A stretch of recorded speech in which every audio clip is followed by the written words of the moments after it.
Hello, नमस्कार दोस्तों। आज हम हिंदी साहित्य का काल विभाजन और नामकरण का अध्ययन करेंगे।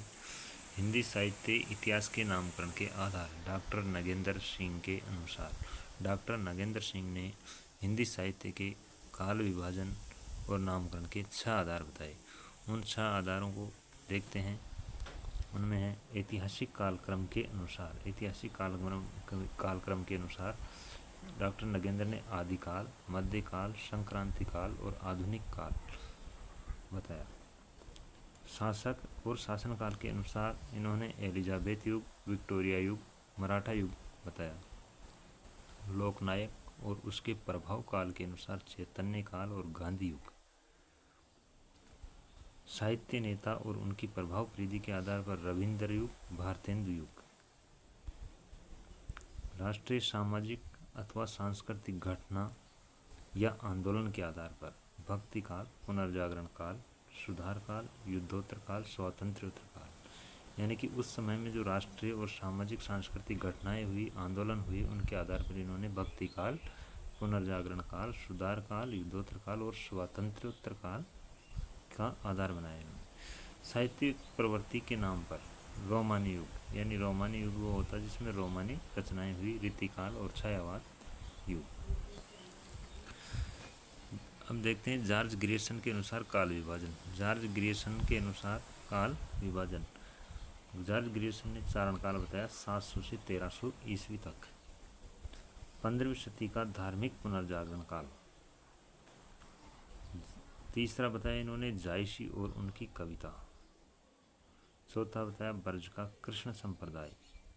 5वां प्रकार बताया इन्होंने मुगल दरबार। छठा बताया तुलसीदास। 7वां रीतिकाल बताया इन्होंने 1580 से 1692 ईस्वी तक।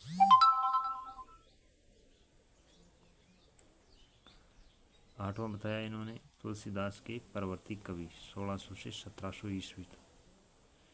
9वां बताया 18वीं शताब्दी 1701 से 1800 ईस्वी तक। 10वां कंपनी शासन में हिंदुस्तान।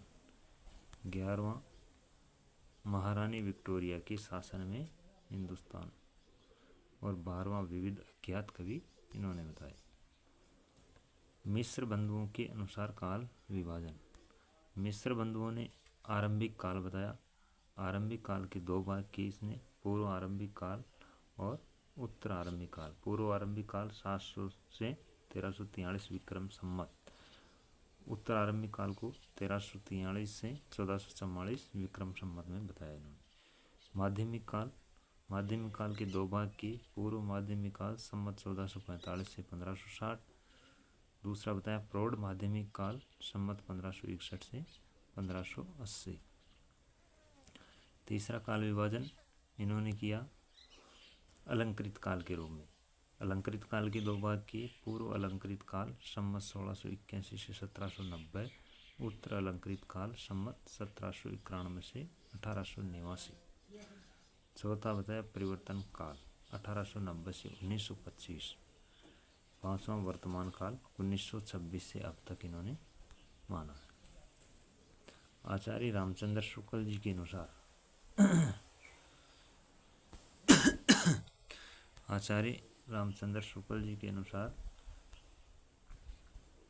काल विभाजन है। आचार्य रामचंद्र शुक्ल जी ने 4 प्रकार से काल विभाजन किया। आदिकाल या वीरगाथा काल संवत 1050 से 1375 ईस्वी तक। दूसरा पूर्व मध्यकाल या भक्ति काल संवत 1375 से 1700 ईस्वी तक। उत्तर मध्यकाल रीतिकाल संवत 1700 से 1900।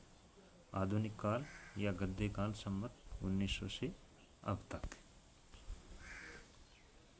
अगले डॉक्टर रामकुमार वर्मा के अनुसार काल विभाजन। डॉक्टर रामकुमार वर्मा के अनुसार काल विभाजन। डॉक्टर रामकुमार वर्मा जी ने काल विभाजन 5 प्रकार से किया। पहला इनका काल विभाजन है संधि काल संवत 750 से 1000 ईस्वी। ईस्वी नहीं है, स्वीकृत संवत है। संधि काल संवत 750 से 1000। दूसरा चारण काल संवत 1000 से 1375। तीसरा भक्ति काल इन्होंने बताया संवत 1375 से 1700। चौथा रीतिकाल संवत 1700 से 1900। पांचवा आधुनिक काल संवत 1900 से अब तक इन्होंने बताया। अगला है विश्वनाथ प्रसाद मिश्र के अनुसार काल विभाजन। विश्वनाथ प्रसाद मिश्र के अनुसार काल विभाजन। वीपी मिश्र जी के अनुसार 4 प्रकार का काल विभाजन किया गया। आदिकाल, वीरकाल संवत 1000 से 1400 तक। दूसरा पूर्व मध्यकाल, भक्ति काल संवत 1400 से 1700 तक। तीसरा उत्तर मध्यकाल या श्रृंगार काल संवत 1700 से 1900 तक।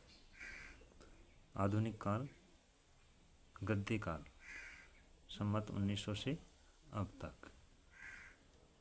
आदिकाल या वीरकाल 1000 से 1400 तक। पूर्व मध्यकाल या भक्ति काल संवत 1400 से 1700 तक। उत्तर मध्यकाल या श्रृंगार काल संवत 1700 से 1900 तक। आधुनिक काल या गद्य काल संवत 1900 से अब तक। आचार्य हजारी प्रसाद द्विवेदी जी के अनुसार काल विभाजन। आचार्य हजारी प्रसाद द्विवेदी जी ने 4 प्रकार से काल विभाजन किया। आदिकाल को 1000 से 1400 ईस्वी तक बताया इन्होंने। भक्ति साहित्य दूसरा इन्होंने भक्ति साहित्य बताया 1400 से 1650 ईस्वी तक। भक्ति साहित्य 1400 से 1650 ईस्वी तक। रीतिकाल या प्रेम मार्गी काल इन्होंने 1650 से 1850 ईस्वी तक बताया। आधुनिक काल बताया 1850 से अब तक। डॉक्टर नगेंद्र के अनुसार काल विभाजन। डॉक्टर नगेंद्र के अनुसार काल विभाजन। आदिकाल 7वीं सदी से 14वीं सदी के मध्य तक इन्होंने आदिकाल बताया। दूसरा भक्ति काल बताया 14वीं सदी से के मध्य से 17वीं सदी के मध्य तक। तीसरा रीतिकाल बताया 17वीं सदी के मध्य से 19वीं सदी के मध्य तक। चौथा इन्होंने आधुनिक काल बताया 19वीं सदी के मध्य से अब तक। और आधुनिक काल के इन्होंने 4 प्रकार बताए। 4 प्रकार में पहला है पुनर्जागरण काल, भारतेंदु युग के नाम से जिसको जाना जाता है। दूसरा बताया इन्होंने जागरण सुधार काल, द्विवेदी युग जिसे कहा जाता है। तीसरा छायावाद बताया। और पांचवा बताया इन्होंने छायावादोत्तर युग। छायावादोत्तर युग में पहला बताया प्रगति प्रयोग काल और नवलेखन काल। इस प्रकार से डॉक्टर नगेंद्र ने काल विभाजन किया।